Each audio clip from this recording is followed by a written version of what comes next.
Let's get vulnerable. Let's get vulnerable. Dear Shandy. Welcome back to another Dear Shandy Bachelor recap, listeners. Hello, Andy. Hello. How are you today? I'm doing okay. How are you? Good. Housekeeping. Do we have any updates? Other than the fact that a lot of Shandies came out of the woodworks last week to say that they actually, in fact, liked us having guests. There you go. It proves the adage. The adage? Oh, sorry. You know, that's one of those words that every time I'm about to say it, I always have this panic, like, oh, is it adage or is it adage? This. You're stealing something I've said No, then it's a thing. I know it's a thing. Okay. It can't be just us. Okay. Because it feels like it should be adage, but it's adage. We've had this, oh my God. We've had Dear Shandy long enough where we're starting to repeat ourselves. That's okay. Because I always, with adage, I'm always like, adage. Wow. Every time. Do you want to hear something embarrassing? What? And this is something wrong with my brain. Ever since I was a kid, I panic when I say the word mirror or window because I never know which one it is. Oh my God, that's so cute. Mirror or window. Yeah. I'm like that with East and West. Oh, I'm not so embarrassed anymore. No, I mean, like I get them kind of mixed up, like which one's which, and I kind of go north, south, east. I know that east, I know which direction east is, so but I have to go north, south, and then I'm like, yeah, east. It's but you get it mixed up directionally. Yes. You don't just confuse which word means what. Oh, no. Oh, I'm like, look out and sometimes I'll say mirror. I'll be like, is it mirror or window? Which one's the one you see through and which one's the one that reflects? I'm sorry, my love, that is more embarrassing. Oh, it's way more. Anyway, getting to the original point is this proves the adage that you can't please all the people all the time. Yeah. And it also goes to show that all adages are true. There's no adage that's not true. And I mean, I will say that continues to be the most difficult part about having a podcast for me. Because I am a people pleaser. And so I'm like, oh, they didn't like guests. Okay, we won't have guests. And other people are like, we did like the guests. I'm like, but wait, the two can't coexist. They can't. It's an impossibility. How do I please everyone? You know what, Sharleen? Just be you. Oh my God, you just said my name. That's so weird. It is weird. That sounded really weird. I'm going to pretend that didn't happen. Yeah, sorry. Okay, so episode 6 picks up in Tallinn, Estonia. This looks beautiful. Yeah. We've both never been to Estonia. We've talked about maybe going there. Have we? No.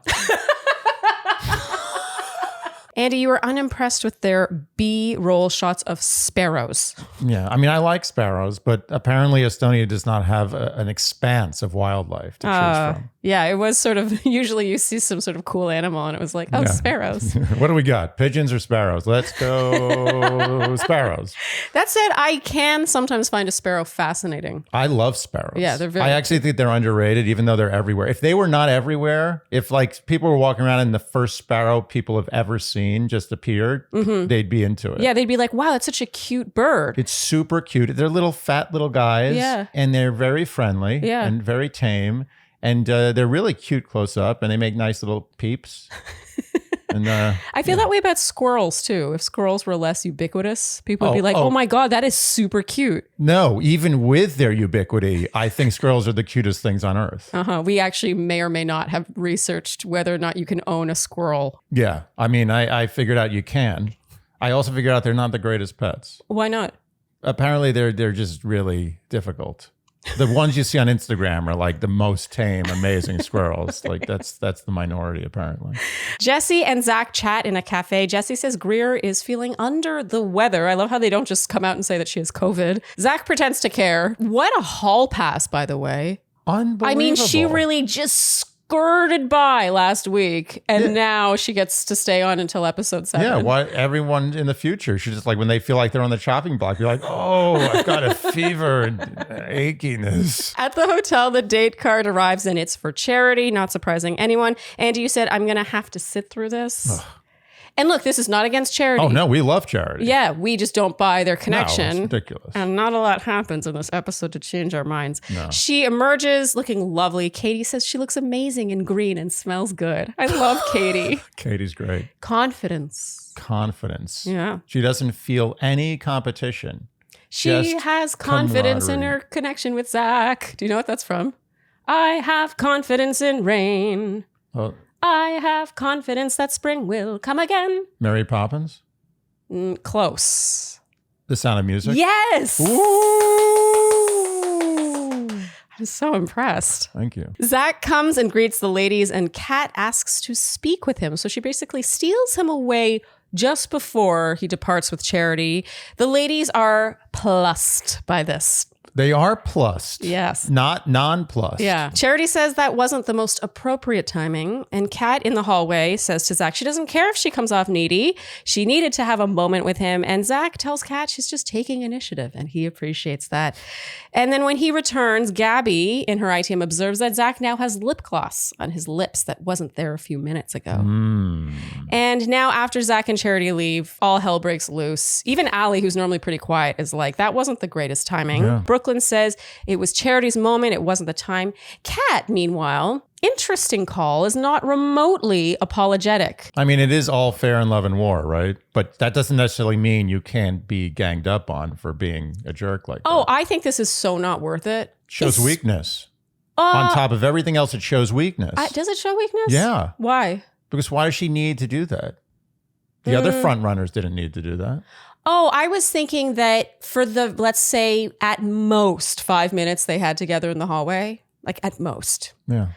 And the peck that they shared, enough for her to transfer lip gloss onto his lips. I just don't see how that is worth the strife that creates in the house, the target it puts on her back. Like, we see how it ends up infecting the rest of her time with the ladies throughout this episode alone. We don't know how it's going to extend beyond this episode. It's just not worth it. I agree. But I do stand by the weakness, because if I felt supremely confident in my connection and my future with the lead, I wouldn't feel the need to do that, because in addition to the fact that I didn't need to do that, I know it's a risk. Yeah. She had to know it's a risk. It's not like she thought no one would be annoyed by that. I think that's what annoyed me most about her reaction. Because later Brooklyn's issue is that not only is Kat not apologetic, but she almost starts to play victim here. Because Brooklyn next says that it was classless. And Kat's like, oh, why are you being so aggressive? And then she just sort of starts to act like, why are you coming after me? And it's like, you did the first thing. You threw the first stone. And so I think that's what rubbed me wrong, is her like seeming cluelessness as to why anyone would be upset about this. Yeah. If someone did this to her, I think she would be annoyed. Yeah, I think it's getting to the point in the show where everyone's actually like, oh, we're actually kind of Zach's girlfriend. Yeah. And it's getting a little more nasty. I will say it does make for a more interesting season. As we said 2 weeks ago, I really buy that the ladies really like him. Oh, yeah. At this point, yes. Yeah. Charity has her one-on-one now. They ride a horse-drawn carriage. Charity says, I've always wanted to go in a carriage. And they get in the carriage, they start going. And she says, have you ever done a carriage before? It's a dream of mine. So this in itself is a dream. I wrote dream bigger, girl. Our carriage is not common. I think some probably, I'm not, just, am I allowed to say women? Women? What are you about to say? I think women, like some women, like really like have fantasies about horse-drawn carriages with. Oh, it feels romantic. Yeah.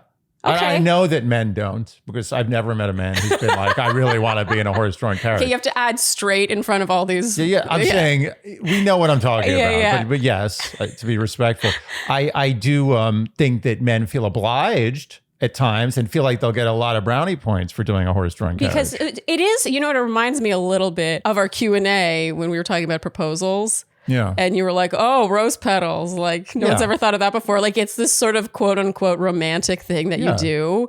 And maybe I'm spoiled because we live right by Central Park. And so we see horse-drawn carriages multiple times a day. And if anything, I'm like, who rides in those? Yeah, who rides those? That's how I feel about them. I'm like, these horses have horrible lives. I actually think it's extremely unethical. Terrible. You're moving around Central Park at a way too slow pace. Yeah, it's too slow. And it's very hot. In the summer, you imagine dealing with that? They want to just, be grazing in a field. They've got to carry some people from like God knows where who's like, I want to ride a horse carriage. I don't know why. I mean... People are going to come after you for that impression. No, that was just a person. There's no geographical place that person was from. It's an American person. Charity reveals she's a history geek. And Zach says that he loves history too, but is bad at memory. Me memory no good at. Okay, so they pull up to a crowd and decide to check it out. Suddenly they're participating in a wife carrying competition, which is a popular sport in Estonia. Things got a little slow there. Andy, you said that's actually a good way of carrying your wife. It's the only way I could carry my wife. It was very efficient. Yeah. It seems like because she's doing some work, like the most of the weight of her body is like on your posterior and she's holding onto your legs. So she's really, it's kind of like having a really heavy backpack. Because I know, like I've seen. Oh, you couldn't carry me. I couldn't carry you the right way. I couldn't carry you. I could if my life depended on it. I have very weak legs. Look at this leg. I mean, it's thin. It's okay. But it's not my strong suit. I don't have a good leg. But I'm saying if I had to carry you, that's how I'd carry you. I can't do like a hoopah. If you hooped me, I'd be in spinal surgery within 2 days. What's a hoopah? A hoopah? What's the thing where you jump into someone's arms? Like you run and jump into the arms? A hooju. Oh, not a hoopah? Zach is shockingly good at this sport. He's very strong. He I is. believe he played football now. Back at the hotel, Brooklyn and Katie talk. Brooklyn is still annoyed about Kat. Katie agrees they were all shocked that Kat chose to do this. It does seem like it's out of character. They have the same boyfriend. Yeah. Before it was a game. Yeah, but now even, it's serious. even beyond having the same boyfriend, in the beginning, it's like, let's be friends and like get along. And then after a long time of being trapped in a room, living together, you start to notice that people that you used to like are kind of annoying. Yeah. It's a lot of time to spend together. It's like You're musical rooming chairs. together. It's musical chairs. When you have musical chairs, by the way, when was the last time you played musical chairs? Seriously. Can you remember? I can. You can? I can remember. When? It was in kindergarten. I remember the day. Because I love musical chairs. I love musical chairs too. Do you know one of the things I was most upset about in getting older What? was no more musical chairs. Oh my God, we should host a party with these childhood games, including musical chairs. That's a great idea. And like bobbing for apples and a piñata. Wait a minute. Instead of doing a live show, which I'm not crazy about the idea, let's do a live kindergarten game Shandy I am event. super into that. But anyway, I remember I was like in first grade and I was like, okay, well, it looks like it's around musical chairs time. And they're like, oh, okay, see, that's the end of the day. I also no musical love chairs. musical chairs. But my point is, in musical chairs, when it was like 15 people, everyone's like, ha, ha, ha, this is so funny. But then when it's down to like 3 or 4 people, you're like, you motherfucker. Gets heated. It's so true. Yeah. In the beginning, it's fun. Oh my God, it's just like Monopoly. Like in totally. the beginning, you're like, oh, that's fun. Oh, I landed on this property. Yeah, I'll you're like- buy it. And then towards the end, Totally. you're like, Katie, oh, shut I'll up. add a third hotel on Boardwalk. Suck my... Brooklyn says what bugs her most about Kat was how she was playing victim. I have to admit that would also bug me the most. And Ariel and Kat are now talking. Kat does seem to be playing victim here. And Ariel says it was about the timing. It was someone else's one-on-one. And Kat says it's not about the one-on-one, though. Things shifted after he got COVID. And Ariel says, I don't think respect ever shifts, though. Ooh. This made me really, I mean, I already really like Ariel. Ariel lays it down. Oh, man. And it's so gentle. Like, it doesn't feel aggressive. She's just like, but I don't think respect ever shifts. Like, it would be so easy in a one-on-one girl chat like this to just agree with Kat. Yeah. In fact, I think most people would, just to avoid the awkwardness of not agreeing with her. Totally. Yeah. This was really gracefully done. Back on the date, Charity and Zach sample Estonian spirits. They eat almonds on the street. Wait, no, they eat street almonds. They eat those like candied almonds that were on the street. They eat marzipan. I love marzipan, by I the way. don't. You don't? Yeah, I think marzipan's the ugly stepchild of sweets. That's how I feel about Turkish delight. What's Turkish delight? Did you ever see The Lion, the Witch, and the Wardrobe? I did. I didn't see it. I read it because I'm literate. In his ITM, he talks about how awesome Charity is. They're having a blast. You need proof? He throws an almond and she catches it with her mouth. Yeah, that's it. That's how you know you're having fun. That's it. A lifetime of love. And you said when Zach phones it in, he becomes the most boring version of himself. Which is... it's pretty boring. This was really, I felt like we were being force fed. Like, look how much fun they're having. Look how compatible they are. And this is nothing against Charity, by the way. No, Charity is absolutely lovely. Yes. It just feels intelligence insulting. It did feel like a first date. Yeah. It did not feel like an episode 6 in 2 weeks we have hometowns and might end up engaged date. Of course not. The daytime wraps with them in the town square, just admiring their surroundings while the camera circles around them. They kiss, and then the scene ends with him going, wow, wow. And Andy, you said, Cloud 1000? That's a good callback. Thank you. So, Andy, how are you feeling? Energized. Focused? Re-energized. Oh, wow. You know why? You know why I feel that way? Because is there something hiding behind your back? Something back here. Well, it's not exactly the best advertising, but you get the point. This is a half-eaten mosh bar. It's even better advertising than a full mosh bar. Yeah, oh, totally. And mine is even better advertising because mine is, there's only like one bite left. Wait, can we put them together and form one mosh? Actually, probably exactly. No, but seriously, we're both constantly, like I'd say we both eat one mosh bar per We episode. nosh moshes throughout the whole recap. We really do. Yeah. It just, like a little bite here and there, it keeps us focused. It gives you energy in the form of protein, but they're also keto. There's no added sugar. It's good stuff. I'm telling you, it's good. Every time, you know what's a sign of a good energy bar? Is one where every time you take a bite, it's still good. Mm-hmm. You ever have those energy bars where you're like, oh, this is a good bar. And like a week later, you're like, It's so true. And each mosh bar comes with brain boosting ingredients like ashwagandha, lion's mane. collagen, and omega-3s. And each bar also has 12 grams of protein. That's a lot of protein. Yeah, and at only 160 calories and 1 gram of sugar, that's a really good ratio. Oh, yeah. Even I know that's a good ratio. And we always love a company that gives back. And Mosh donates a percentage of all proceeds to women's brain health research. And I can't emphasize enough, it tastes good. I love that you hit it back behind I your know. head. We're still doing a Mosh ad. You put it back. It really does live behind keep his it back. Here. I do. Yeah, you don't want to get up each time during a recording. No.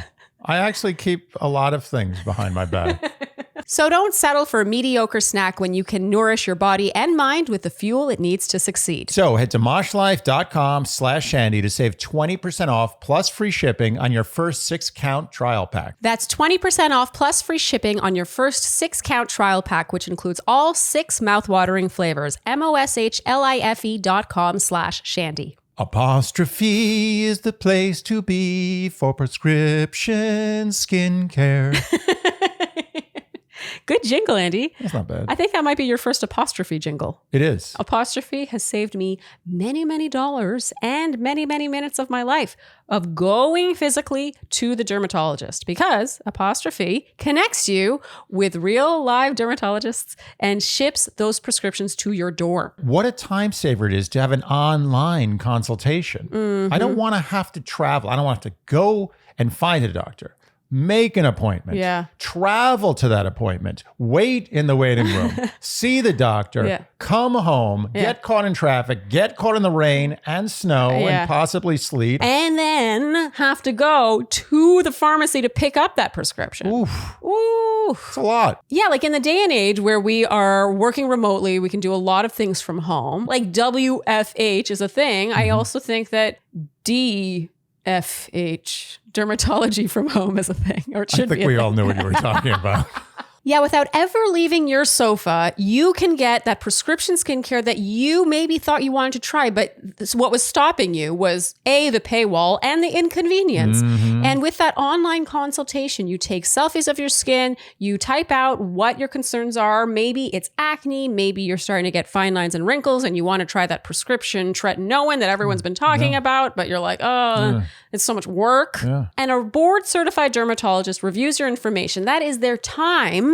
And they will prescribe you something if you need it. It may get you over the hump to get something you actually really need. And would really up your skincare game. So we have a very special deal for our audience, the Shandys. Get your first visit with an apostrophe provider for only $5 when you go to apostrophe.com/Shandy and enter promo code Shandy. That is a savings of $15, and this offer is only available to our listeners. To get started, just go to apostrophe.com/Shandy and click Get Started. Then use our promo code Shandy at sign up and you'll get your first visit for only $5. And we thank Apostrophe for sponsoring the podcast. Now it's the evening. Charity says that Zach has a special way of making her feel seen and chosen. She says who he's seen that day isn't who she was years ago. She says she was in an emotionally abusive relationship and she starts to cry. She says there was a lot of infidelity. It was with someone she knew. Yeah, that's not good. That ain't good. That gives me the willies. That's no good. I mean, talk about a double whammy of damaging your trust. Yeah, it's both. It's the worst of both. Yeah. It's the both, like on the XY axis, it's the bottom right corner. Yeah. Oh no, I would say top right, like Or max. the bottom left, really. No, you're right. The bottom, Yeah. top right. Yeah. Oh, you're absolutely It's right. It's top the top and right. top It's the top right. Unless both axes are fun, like good times, happiness. Oh yeah, I was thinking. You're right. Sense You're right. of betrayal, loss of trust, Absolutely. friendship. It's love, absolutely yeah. top right. You're 100% right. She says it became a vicious cycle of manipulation, and she hid it even from her parents, who she's very close with, and she's both ashamed of it, but it also made her who she is today. That sucks. I felt rough it's for not her. good. Zach relates to her here now. He says he knows how it feels to lose yourself in a relationship. He said there came a point where he didn't even know what his favorite music was. It's like, yeah, I mean, I didn't know. I mean, I thought it was Nickelback, but I wasn't sure. It was Nickelback. It was Nickelback. Yeah, to me, we knew what he meant. We knew what he meant, and We did know what he I meant. appreciate. Yeah, but notice how we're like, oh, we know what he means, and Charity's like, oh, I know what he means. That's not what Zach did with Greer last week. Last week he was like, that's not the same. So true. It's a false equivalency. Charity respects enough. I mean, she actually may love Zach to not, call him out on that.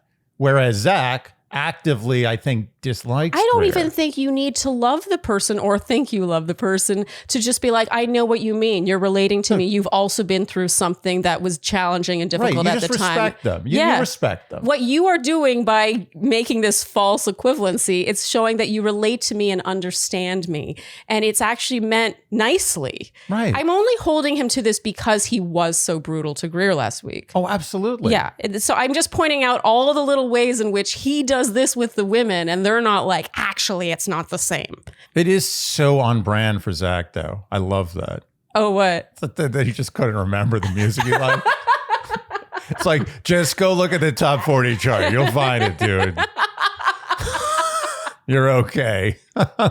Charity in her ITM says that Zach makes her feel safe, protected, comforted. She feels amazing. And Zach in his voiceover, while they make out now, says, quote, she is literally the person that can make everyone in a room feel good and happy and comfortable, and it feels good with her. Okay.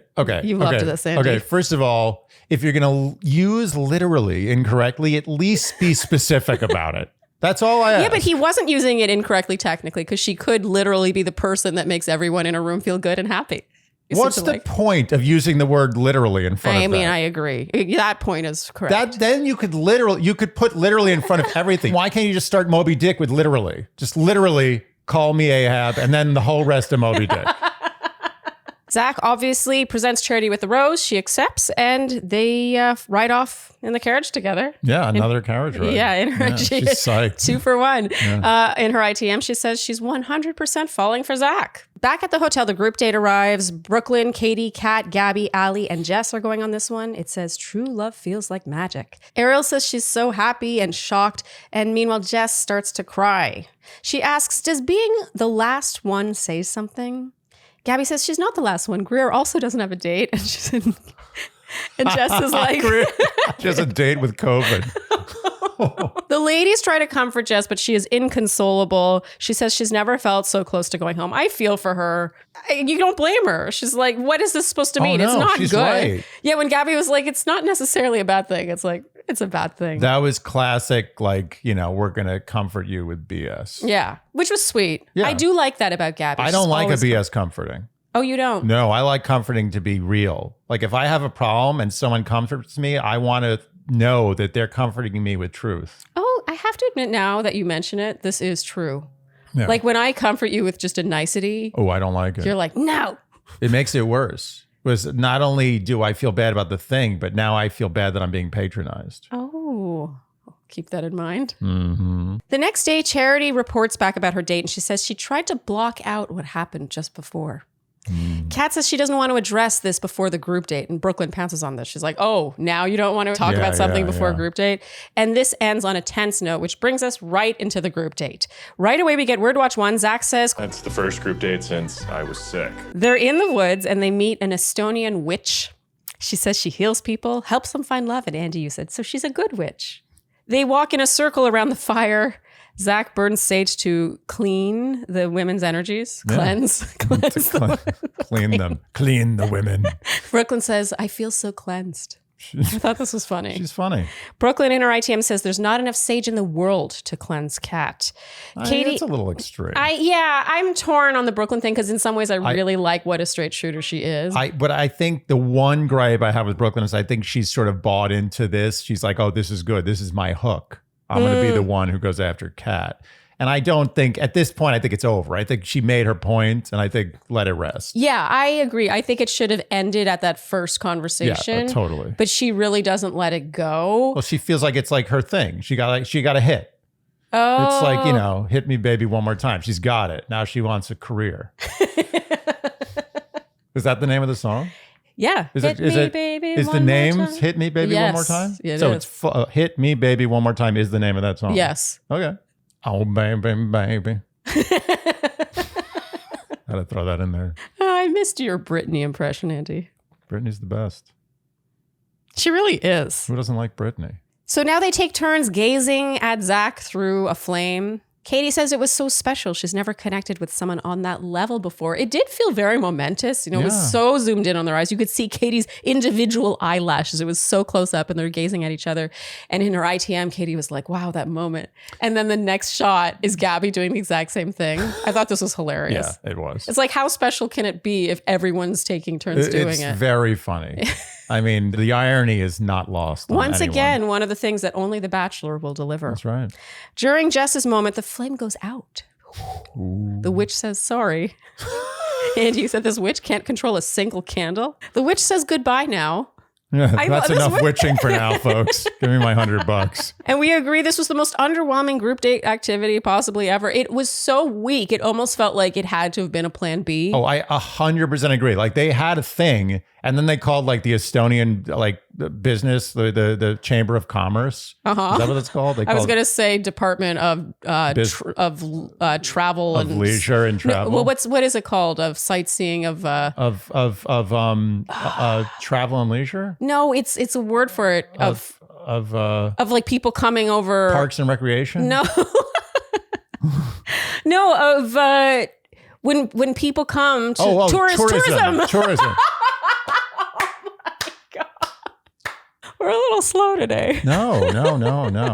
No, those are words you forget. So now it's the evening. We have to talk about Gabby's outfit because she was my best dressed of the week. She's wearing a mini strapless leather dress and mid-calf heeled booties, an emerald blazer over her shoulders, and a slicked center part low There bun. we go. It felt like she heard me last week. Oh, yeah. Is it possible? She looked live. awesome. The Bachelor is live. Jess in her ITM says that she wants him to want her. She wants him to want her. She needs him to want her. No, to need her. Shut up. She needs him to want her. No. That is such a good song. 38 Special? Cheap Trick. You're right. It's Cheap Trick. Yeah, well done. Thank you. I know it because it was from 10 Things I Hate About You. You know what I love about that song is it's got three really solid pieces. The da da da da da, and then and then da da da da Two da bridges. da da da da da da da da da da da da da da da. Like there's three solid separate melodies. Yeah, they used to write real songs. Nothing is phoned in. It's not like you're just biding your time until you get to the chorus. Totally. That's how songs are today. It's just a hook. You don't care. It's like the words are just like a porno when they're in the office talking about the thing, oh, you didn't get me those reports.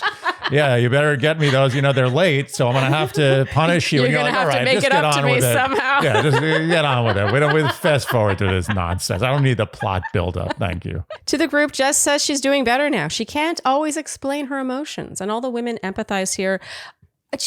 My heart for Jess, I really feel for her. She's clearly highly sensitive. She's a highly sensitive person. She's super sensitive. And this environment is not her environment. And it also feels like on top of that, the producers are almost preying on her. Of course. Zach arrives, toasts the ladies, and pulls Katie first. And now we get Word Watch 2. Zach says, After me being gone all last week, being sick, Katie's one-on-one time now. She says it was a cool day. She's still not in her element in these group settings. She feels like she's a kid around Zach. Yeah. I think that's powerful. Yep. I mean, I think it's clear from our relationship that we believe in that.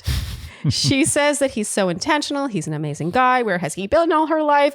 I have to admit, the way Zach gazes at Katie is like, this moment, this conversation, I was like, ooh, especially the makeout. It feels like he's at home. Like he's been looking forward to this. Yeah, this is his respite. Yes, his respite. Sorry, respite. It's been a long day.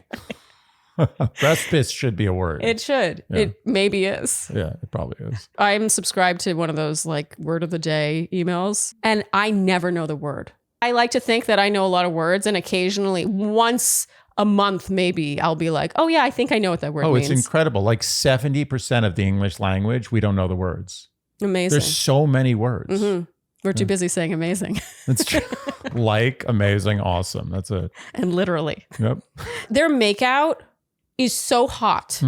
There's like a playfulness. It's like a teasing. It comes in and out, and they're like, oh, and he's into it. It's not about her. When it's a bachelorette or when it's the bachelor, I'm focusing on them. It's not about the cast. Because you think they're all into that. Yeah, they're all going to be into it for whatever. Maybe their reasoning is a little manipulated by, the conflict of how the far they want to make it. Instagram and the money and the game show. Yeah. But when the lead starts being playful with the kisses and getting like really like into it, then you know. Mm-hmm. And this was the most into kissing that I've seen Zach in this season so far.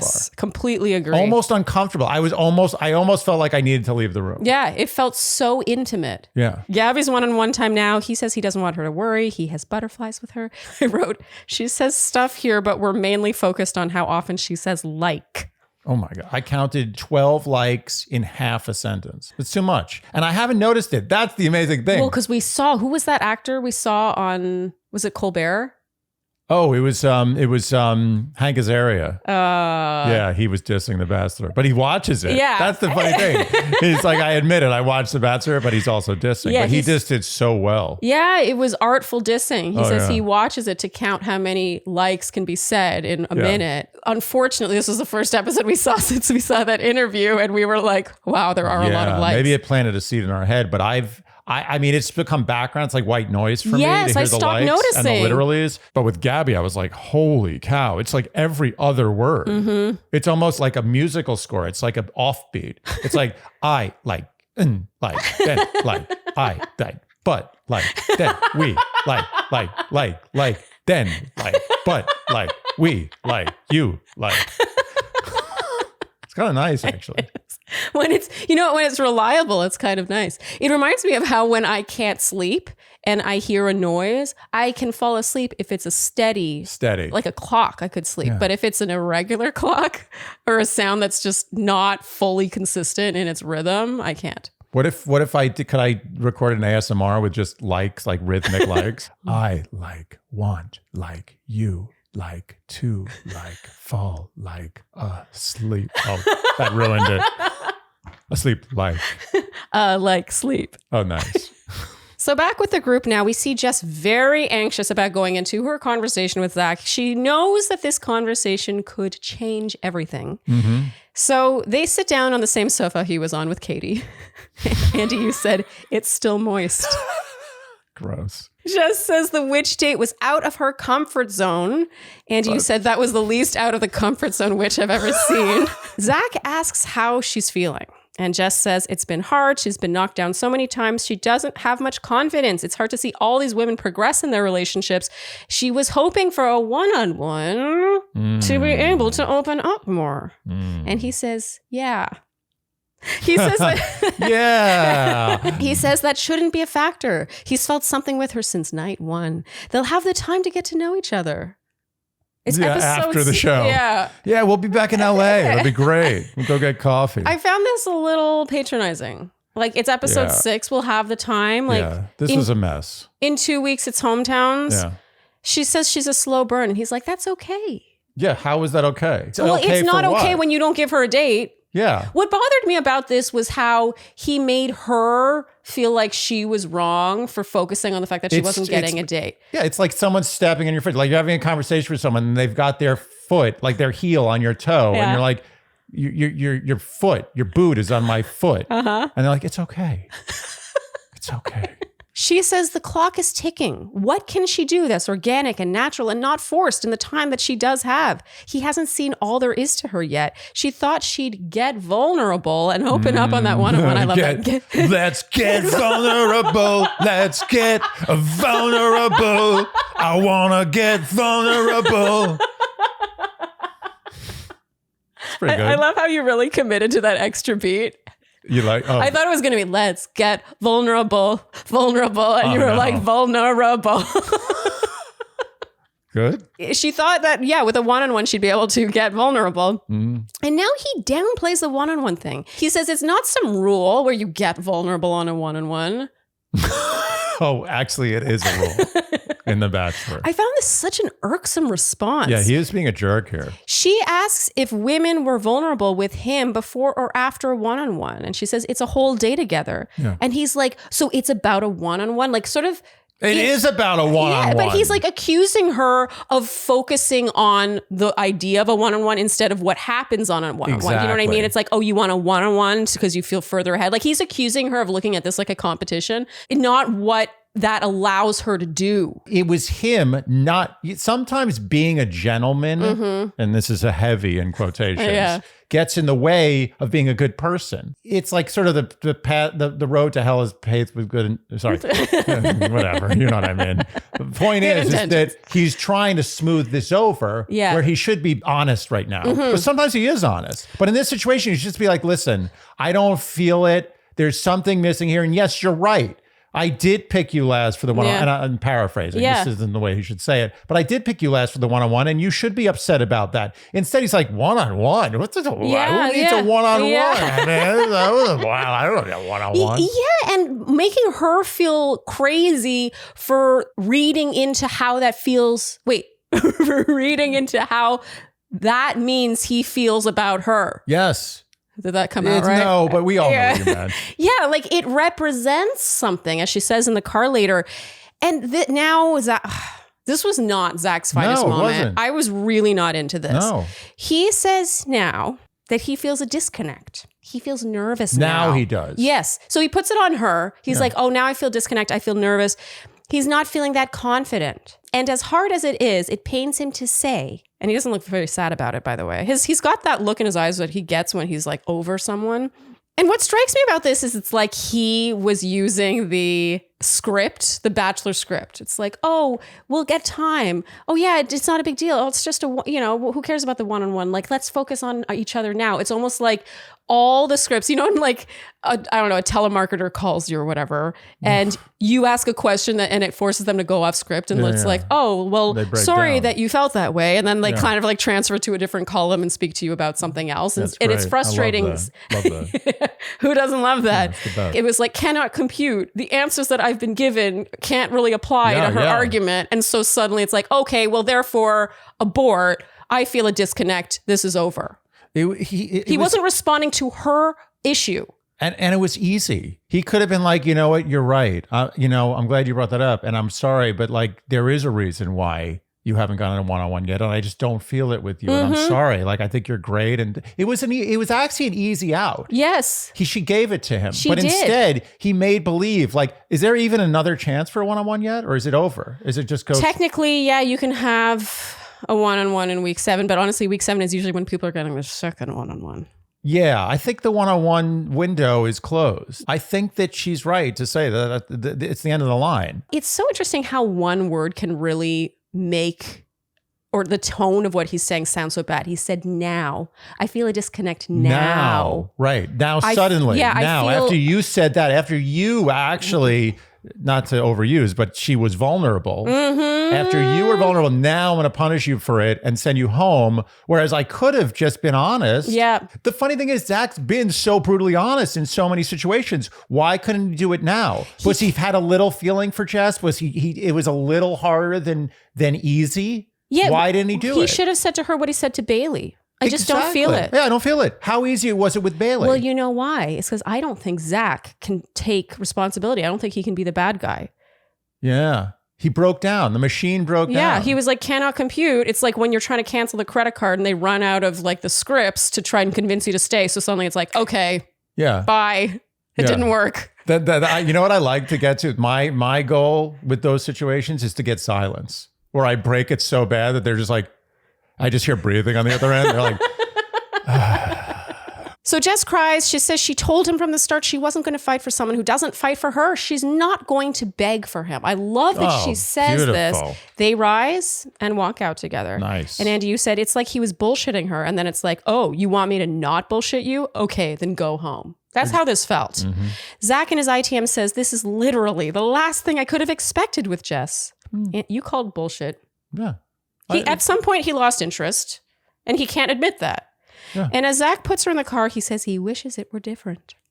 And in the car now, this is to me, and to bring back Flashpoint. We haven't done a Flashpoint in a while. But Jess's monologue as she exits. Seriously, if anyone out there hasn't been watching this season, it's worth it to just watch this monologue. Oh yeah, fantastic. From someone who seemed lacking in confidence and really sort of scrambling the whole season, she nails it. Yes, and it really showed the side of her we've wanted to see all season that she hasn't been able to show because she hasn't had a fucking one-on-one. Yeah. You can tell she's in a car with her producer with whom she's the most comfortable because she never got to that point with Zach. And she is not that scared girl that we've seen all season. She shines. She says she's frustrated because all she wanted was quality time and he wasn't processing that. She says, quote, like it's the craziest thing to want to go on a date with someone I could potentially marry. Like it's the craziest thing that I'm upset I'm the last one. If it's someone I want to marry, wouldn't I want to be chosen right away? Thank you. Wouldn't I want to feel like he wants to take me on a date? A date. Yes, thank you. For him to be shocked that I'm hurt is crazy to me. It really felt like she came into her own at this very ending. We got her just at the last second. We got Jess. Up until that, she was just a girl who like sort of seemed out of place and crying a lot. Yeah, and uncomfortable. It turns out when she's angry, she really came out of her shell. Anger is her proper emotion. Be more angry, Jess. I believe that he was kind of into Jess at one point. I just wish that we got some more honesty. Same with the Greer thing. It's like, at what point did you lose interest? That's part of your job is to articulate that. I agree. It's bad story arc. So Zach rejoins the group now, and Andy, you cracked up at Kat's look of concern. Yeah, it was one of these. It was like You didn't buy it. No. She was, look, there's a certain expression that I've come to know in this franchise is the feigning of concern and disappointment that's masking excitement when someone leaves the show. And that's what Kat had in that moment.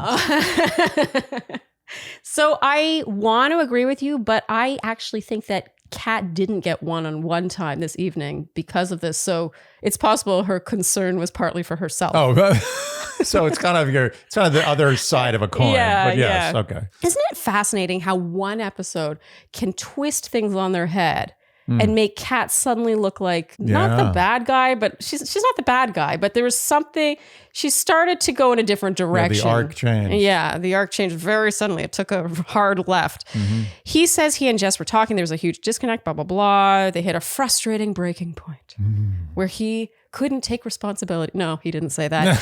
Where he had to send her home, and they both agreed on it, and it was shocking nonetheless. He says he's not giving out a rose. He hopes they understand. And Kat seems super struck. Yeah. I think partly because she really was close with Jess. We saw enough footage of them together for me to think that they were really close. And finally, before we move on from the Jess stuff, we have to talk about my biggest takeaway from this, which is something we touched on last week, the idea of reverse psychology in the previews. Yeah. Because we were shown this clip in the night one preview.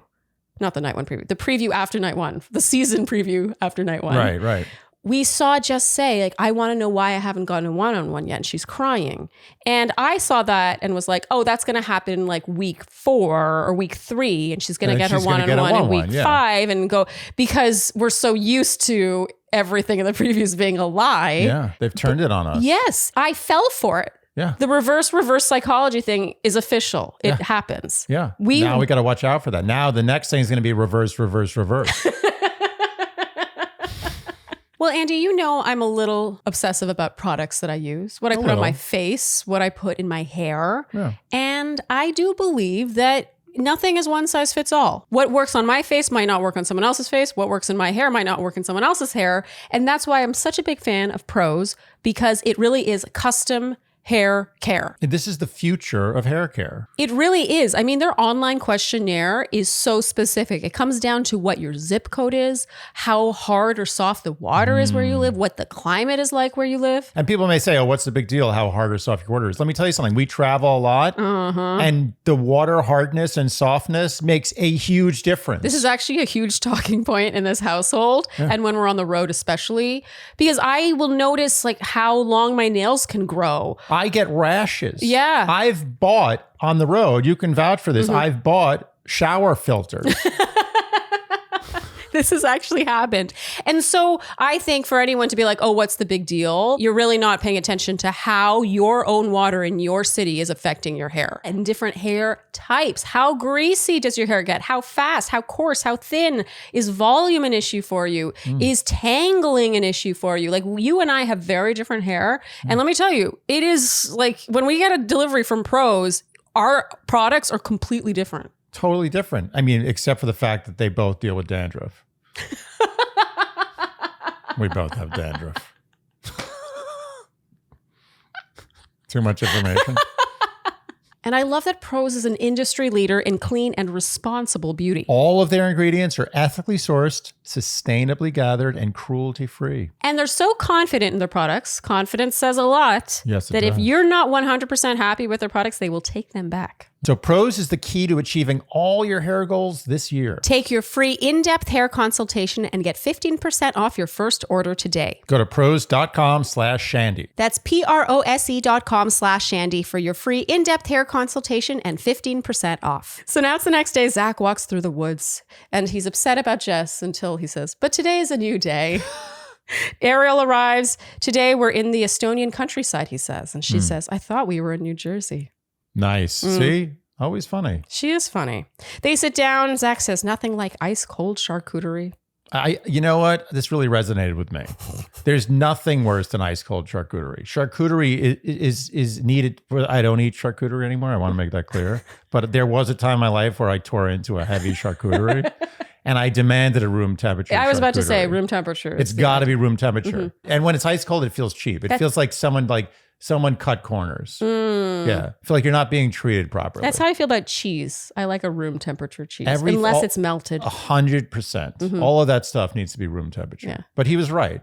So that's my point. A woman arrives and tells them that the sauna is a sacred place in Estonia, and it reveals that they are at a nudist sauna. This was such bait and switch, by the way. Unbelievable. Last week, they're like, oh, nudist sauna. They wanted to get Ariel saying nudist sauna to get anyone who was like on the verge of quitting to be like, oh, hopefully I can see Ariel at a nudist sauna. That's how it felt. It was exactly what they were doing. They're in swimsuits now. Swimsuits. They were in the same outfit they would be in a regular situation. They seem to brush each other with leaves. Yeah. I put a question mark here. The woman talking them through everything now says that their bodies are prepared to enter the sauna. And they enter the sauna with their swimsuits on. Yeah. More. They're chatting and kissing, and now a nude couple joins them. Zach in his ITM says that he's traumatized. Well, I mean, when you compare it to forgetting who his favorite band was, I guess it makes sense. It just felt, it felt really young, but also provincial. Provincial. Yeah. It felt like... like really? Traumatized? It felt like he hadn't seen much of the world, that he used this word for this. And I think he was trying to be funny. Yeah. But there are many places you go in the world and you see naked bodies. It's not traumatizing. I also find it so, imagine if an animal was watching this show. Like if a bunch of a herd of goats were watching, they'd be like, what's the problem with, I don't understand. This is the only scene in this whole show that makes any sense. It's so true. Meh. That's what they say after they say that. Meh. Meh. Is that good? Does that sound right? I think it's a little too steady a sound. It's meh. Is that I'm thinking more like meh. Oh, that's really good. Do that again. You need more like God, you do stops. such good animal sounds. Do your horse sound. Just do your horse sound. I've done it before. No, you have not done it on the podcast. I have done it on the podcast. Just do it again. Do the horse I have to sound. cover my face. Okay.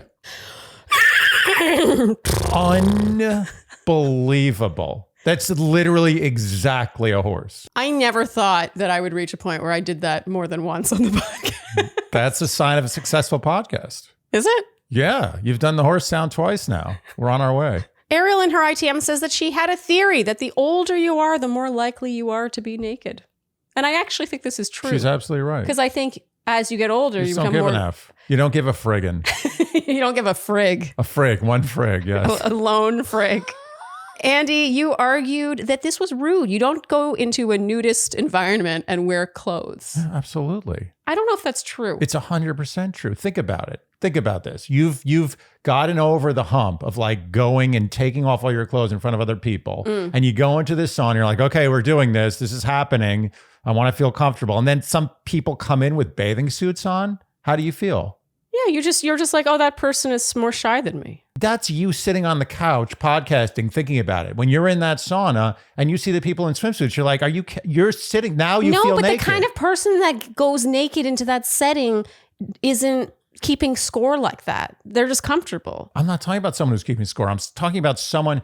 Oh, you're saying that someone They're the kind of person that goes nude. Yeah, but you're assuming everyone's a veteran of the nudist place. What if it's a newcomer? What if it's someone who's never done it before and they walk in, they're like, okay, we're going to do this. We're going to do this. And they go in there. I only say that because I've been to like places in Germany, like sort of spa settings or hot springs where some people were naked and some people weren't. No, but that's nudist optional. That's a difference. If it's called a nudist sauna, that means you take your clothes off when you get in the sauna. Period. Okay, well, the Shandies will certainly chime in to tell us if you're right. Bad etiquette. Ariel in her ITM says Zach's funny and quirky. He tells her how great she is. They make out, and now the couple joins them, still naked, in the hot tub. Yeah. I thought it got a little weird there. Yeah, but it didn't get weird. It could have gotten weird. Okay. I wanted it to get weird. Okay. So now it's later, but I wrote not evening ? Because usually we would see an evening date, but the sun is still shining outside. Yeah. She's dressed differently. It was sort of odd. It almost felt like they went right into the rose ceremony that same evening or something, like they had to make up for lost time. It was just odd to me that this was during the day still. Maybe they got a really early start at the nudist sauna. I do think it they was did. A 7 a.m. nudist I think they did. situation. Zach in his ITM mentions Sean saying about Catherine that Catherine caught him off guard. She'd been in front of him the whole time, and he feels like Ariel could be that for him. Zach tells Ariel she's got a well put together image. He was impressed by it, but also nervous. Now he's gotten to know her better. He's really interested. And now Ariel opens up. She says it's hard for her to be vulnerable and talk about her feelings and wants. She's really good at cutting everything with humor and using humor as a veil because she's not good at articulating her feelings. She hasn't been herself in all her relationships, and she's been through a lot of heartbreaks, and through it all stopped loving herself. And she's leaned into living a lonelier life because she doesn't want to sacrifice who she is. Zach now does that thing where he relates to her using an imperfect comparison, but she doesn't hold it against him. He would never ask her to sacrifice who she is. And here, Andy, you said Ariel might be Bachelorette. I'd put money on it. You want to bet? Not really, because I think there's a chance. Zach in his ITM says that this has far exceeded his expectations. He presents her with the rose. Their connection hit a new point that honestly he didn't know they would reach. She's witty and charming and funny and mature. And this journey has carried a lot of surprises, and she might be the best one. Ooh. That's effusive. She accepts, they make out. And then in her ITM, Ariel's talking, she's like, for once I have nothing to say. And then the music stops. I will say they're good at doing this, stopping the music for something serious. The music stops for her to whisper, I'm really tired of being alone. And that's when I was like, okay, Andy, you might be right. Ariel might be Bachelorette. That was it. That's going to be in the preview for her Bachelorette season. That exact soundbite. Yeah, you made me realize Ariel's so likable. We're shown so many clips of her being likable. She would be enough of a departure. And she's funny. Imagine a really Caitlin Bristow. Mm-hmm. How great was that season? Was why Caitlin Bristow was funny. Yeah, she's funny. She's smart. Who doesn't like Ariel? No one doesn't like Ariel. I'm telling you, she's Bachelorette.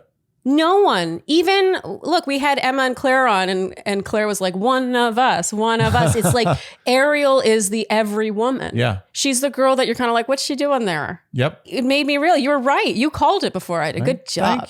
Thank you. You could have easily not given me credit for that. I'm good at giving credit where credit is due. Good wife. Meanwhile, when I deserve credit, you're like, I told you so. I'm a terrible person. What do you want? What was the thing this morning? Oh, you said that the lavender worked for your sleep. Yeah, I said the lavender really helped me sleep. Instead of you being like, that's great, you're like, I told you so. That's horrible. It was Who wants so that? unnecessary. Oh. Okay, so now it's the next evening. I don't know if it's the next evening or the next day or maybe the same evening, but it is the rose ceremony cocktail party. Zach arrives, toasts, and pulls Allie first. Not a lot happening there. In their one-on-one time, there's more words, not a lot said. No. The body language screams Zach is phoning this in. Like he's completely tilted away from her. Yep. Gabby, one-on-one time, they eat Estonian pancakes, which I have to say are very cute. I love mini things. You do love many things. Yeah. Anything that's small, you like. Anything. I was like that when I was little too. If you could Really? get mini pancakes at a restaurant, I would be like, yeah. It's so cute. Zach in his ITM says he can be himself with Gabby. Brooklyn, one-on-one time, it's mostly just them kissing. Katie, one-on-one time, they're just liking on each other. Yeah. Charity pulls Kat to chat now. Cat to chat. Yes. Charity says she wants Kat to know why she said what she said about Kat having taken Zach before. It was really convoluted, but basically she wanted to explain something she had said towards Kat. And Kat says now she stands by what she did. So she's continues to be unapologetic. Yeah, but she's at this point, she's defiant. And I honestly think it's rightfully so. Because I think producers clearly said to Charity, it's like, maybe you should, resolve this with Kat. I don't think Charity went out of her way to do this. I think she was guided. And I also think it's enough is enough. Like, Kat has paid for this. It's enough. Like, it wasn't the biggest infraction I've ever seen on this franchise. She doesn't pay for it until it affects her relationship with Zach. And that's what the producers attempt to make happen this evening. Yes. So Brooklyn now goes over. Too much. A step too far. Brooklyn goes and supports Charity and says she has a question. And Kat's like, I don't need this shit. And she's right. And she storms off. I think Charity is an adult. Yeah. Charity didn't say, Kat, can you come talk to Brooklyn and me? No. She said, can you talk to me? I know that Brooklyn meant to support her friend, but I felt this was a little overkill. Over the top. Yeah. It was unnecessary. It felt performative at this point. And honestly, if I was Kat, I would have done the exact same thing. I would have been like, enough. Goodbye. I'm not even doing this. I'm not even addressing this. Like how many times? Not letting you do this. Yeah. It's like, what do you want me to say? I don't apologize. Yeah. It's like, you kind of just need to move on. Yeah. I've borne the cross. It's enough. Kat rejoins the other ladies. Some suspicious editing here because when she joins them, we see Ariel, Katie, and Gabby. And then when she rises, we only see Ariel and Gabby. So I think there was more to happen here than we saw. Yeah. It didn't follow the narrative the producers wanted, so they axed it. You're right. But that's sort of the theme of the rest of this evening, honestly. It's so weirdly edited. Ariel now asks Gabby if she thinks they should go comfort Kat. And Gabby says, I don't think that would be in our best interest. She's watched a lot of Bachelor. Yes. And what a fascinating thing to show us. Yes. It's really like pulling behind the curtain. Yeah. Right? And now we see Kat talking to her producer. We don't see the producer, but we know she's talking to her producer. She's riled up. She's upset. And then Zach arrives and she's like, oh, ha, ha, ha. Like she transforms from angry and upset to smiling and laughing. Yeah. And it made me think producers are really trying to throw her under the bus. Absolutely. They're really trying to make her look bad here. Absolutely. They're trying to make her look two-faced. Yes. The punishment did not fit the crime. I agree. For what she did. This was another thing. This was a narrative I think they thought of even before she did that pull Zach aside thing or whatever. Or they were hoping someone would take the bait. Yeah, oh, you miss Zach. You really want to see him. Oh, you don't want to wait till the group date. Why don't you think about pulling him aside when you see him next? Yeah. And Kat was the one to take that bait. And then they're like, Yep, gotcha. This is a cauldron. No, it's a fish. Oh, I was thinking of a fishing. Okay. Yeah, like we got you. It's like bending. Well, to Kat's credit, Zach asks if things were off on the witch date. Andy, you thought that he was told to say this, or at least alerted to it by a producer. There was nothing that off on the witch date. The thing that was off was the witch date. Yeah, that was the witch off part. herself. She says no. This is really impressive. It's like they were setting her up. They're like, come on, Kat. Yeah. Come on. Yeah, you can do it. You can tell him. Yeah. You can trust him. Come to the light. And she was like, no, it's just her first group date since the mansion. And I have two thoughts on this. First is Kat is smart. Yes. She knows that Zach has zero tolerance for drama. She knows that she doesn't want to get dragged down to that narrative, so she resists. She knows that she's safe. She's getting this rose. Oh, yeah. She's just going to survive. Yeah. So she's smart. Second of all, this is also part of the problem of Zach being so intolerant of drama, is that they didn't become closer in this conversation. She could have been like, this is what's happening right now and I'm just frustrated. It has nothing to do with you. Because she knows that he has a history of sending someone home on the spot for this kind of thing. Don't do drama. Yeah. She was like, no, everything's fine. Avoid the drama. Yeah. So she sort of acts her way through this. And I feel like she had no choice. Yeah, it's good precedent for a relationship. Right. Also, Gabby really deserves credit too for the downplaying of drama. They averted a disaster. She was so smart. I was like, I've watched this show. I know how it goes. Kat rejoins the group now. Lots of weird editing. Kat looked like she was going to melt down, but she doesn't. Charity's crying. We don't see why. No actual conversation. That was really shown. weird. She had a distinct tear. She had tears streaming down her face. Into the crack of the nose. Yeah. That's a tear that's been there. That's like, that's heavy. That's like tears have gone in different directions. They needed a place to go. There wasn't just enough room on the cheek. They had to go the nose route.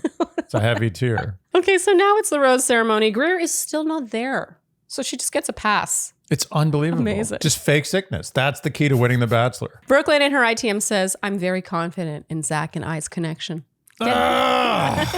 Getting roses are Gabby, Katie. Andy, here you said, I bet you $1 billion Brooklyn's name is next, then Kat. And indeed, it was next Brooklyn, then Kat. Andy, you're becoming so good at this. Sad. Allie, sad? I'm proud of you. It makes my job a lot easier. That's true. Allie tells him the ladies are great. They hug goodbye. In the car, she says he was incredible. Yeah. And here we discussed just how we got nothing from Allie. And this Zero. is not against Allie. It's about her edit. Like, there was truly nothing. I know that she's okay with skydiving. That's it. Yeah, exactly. Which is not what I am. I know that she's different than me. And now we see previews about the fantasy suite where Zach seems to be saying there's no sex. He doesn't want to have sex in the fantasy suite. What is the fantasy suite for except for Andy, you really hung up on that. And now we get our credits where the witch hands out tea and tells the ladies to shout, I love blank, while throwing it into the fire. You know what this, nothing against, look, I'm not saying this person is not a legitimate witch. I'm just saying I've seen better witches. You know what the best witches I've ever seen? Go see Roman Polanski's Macbeth. Those are some money witches. Those are witches you got to be scared of. They witch well. Yeah, but this was a good witch. She's helping with love. Yeah, but I mean, a good witch is like the Wizard of Oz. You see what that good witch did? The Witch of the North? She did some heavy witching. I'm laughing at how they were like, I love my job. I love my life. And she's like, I don't believe you. Those witches, I'm telling you, those witches from Macbeth eat this witch before their morning coffee. So now, Andy, it's time for your A game. Again, Ariel's got this locked up. I mean, it's just a block. She's got the A game. I mean, I agree. Ariel, she has this down. Yeah. I don't think she's going to win, but she's going to make it very far based on game alone. And she's very charming. She's all the things, but I mean, all of that also is She's game. LeBron of A game here. And our word watch, Andy, there were 6. How many correct guesses? 86. And our winner is Jody Berman. Congratulations. You are the winner of $120 in Spade and Sparrows wine. Please email us by this Friday at midnight to claim your prize. And Andy, what is the word for next week? Husband. Not partner? Okay, husband. Yeah. All right. I like that. Yeah. That's a good one. It's a new one. We've never had husband. Yeah, I also feel like that could be 0 or like 10. Yes. You could really run the gamut. Mm-hmm. Okay, so if you would like to join in the Shandy Word Watch Fund and have a chance to win $100 to one of my all-time favorite Etsy shops, Furano Studios. Most of the rings I own are from her. Yeah. Many of my earrings are from her. Yeah. I just love her stuff. Then you can win some jewelry by guessing correctly the number of times the word husband will be uttered in episode 7. You must do so using the numeral of the number. You must use either husband or word watch in your comment, or you must come comment below this YouTube video or over on the Instagram post for this recap. You must do so by this Friday at midnight. And if you guess correctly, you will be entered in a draw and one name will be plucked to win the prize. You're getting good at that. I always get good towards the end of the season and then time passes and then it's hard again. Yeah, isn't it amazing? The brain it's like it doesn't have enough room for everything. So it just starts like caching stuff. Yeah, it's like you're not doing that for a while. We don't need that. Yeah. Practice really does. 10,000 hours. The thing about practice is true. The old adage. Yeah, another adage. Practice makes perfect, baby. Okay, Andy, that brings us to our predictions. Who do you have in your top spot? I have bumped Katie to number one. Mm-hmm. I think Kat showed some cracks. Yeah, I also have bumped Katie up, partly because there's two directions this could go in. In some ways, you could argue Kat would be a clear winner and therefore would need to go on a downturn to then go up because that always has to happen. Yep. But there comes a point where it's like how much reverse psychology is there. We saw Katie bring the gift basket to him last week. This week we saw really good one-on-one time with her, unbelievable kissing chemistry. Yeah. Then at what point are we going to be like, it's all a red herring? It seems like it has to be Katie right now. I think it does. And I also think it's more about Katie's quiet confidence says everything. She's just, you don't even know. She's like not even there. It's almost like a flavor in a food that you're like, oh, wow, there's turmeric in this? I would have never known. Actually, you'd always know if there's turmeric in something. That's a bad example. This is the one thing you know, there's always turmeric. But my point is you don't really notice Katie. It's just like she's there. And she doesn't so need lovely. to make a presence. But also the fact that she is so drama-free, A way, does make her a really good match for him. Absolutely.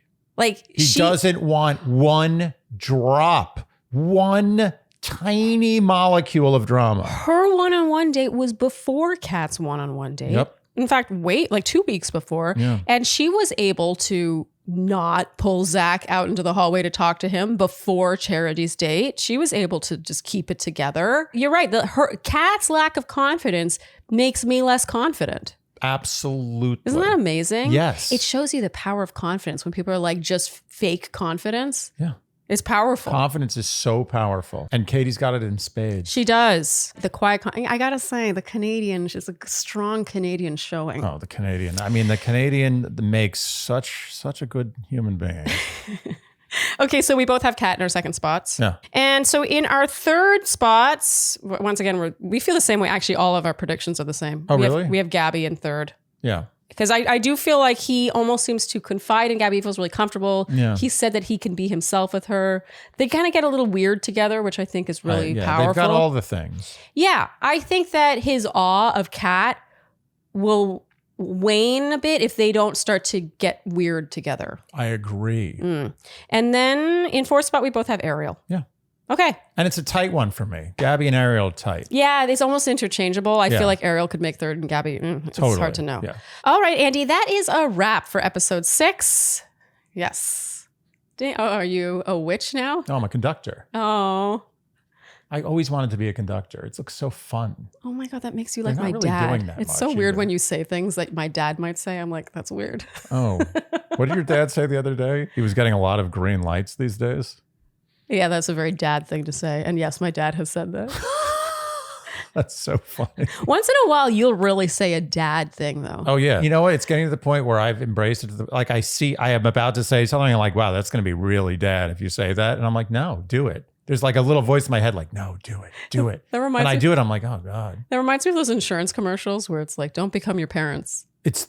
Everyone can see that he has blue hair. It's so good. It resonates so hard. Those with are me. such good Almost commercials. everything I say now, I have the voice of that guy saying like, everyone can see that, what's the thing I said the other day? We were walking in the park the other day and they had obviously done a lot of raking and there was this giant pile of leaves. And I was like, wow, that's a big pile of leaves. And I heard the guy, he was like, everyone can see that's a big pile of leaves. But I had to say it. Well, if you enjoyed what you heard today, you know what we will ask of you, and that is to like, subscribe, hit the notification bell, follow us on Instagram and TikTok, leave us Apple and Spotify podcast ratings and reviews, and tell your friends. And generally do all of the things you would do to support a podcast you enjoy. Thank you so much for tuning in, and we'll see you next time on Dear Shandy. Bye-bye. Dear Shandy. Hold on. Ow.